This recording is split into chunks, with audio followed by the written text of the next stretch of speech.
Hey there. So I wanted to show everybody the program I worked on. It's not really very much, but I did something. So it's a basic, it draws one point.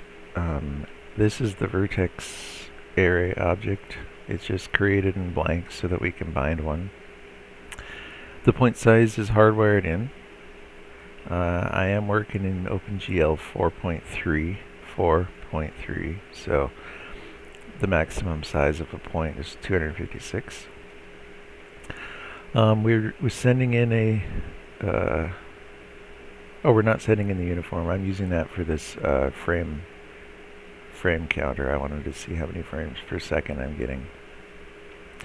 I'm working with a GPU at another workstation that gets 180 on a good day, drawing one point without animation. Excuse me. And we're drawing 8 points here. And then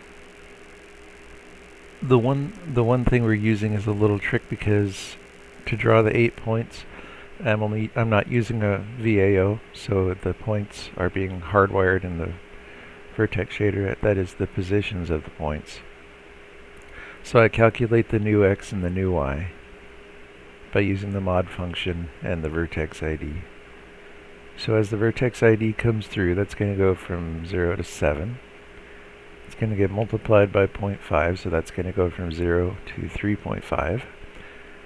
This mod function will keep that in the range of 0 to 2, and it'll just go 0, 0.5, 1, 1.5, go back to 0 again. This part is the floor of the VertexID, which again goes from 0 to 7, divided by 4. So that's going to go from 0 to 2, and then times 1. What did I do? Alright, might not have been thinking about that, why I did that. And then I computed this right here, just to get the an out float to go. Wait a minute, why did I do that? With the new x and new y times 4, so that's, oh, it's a float. Anyways, it's a float. And then the position is calculated.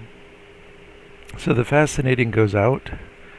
It goes into the fragment shader, which I borrowed the code again for the random. I add the fascinating to the random so that per vertex the random is different, the random seed. And then we use the random gems that I put together. And that's the only function I call. Excuse me. Digesting coffee this morning. I don't use the Voronoi function even though it's right there.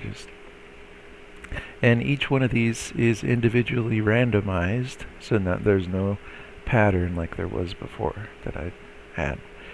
So that is pretty much it.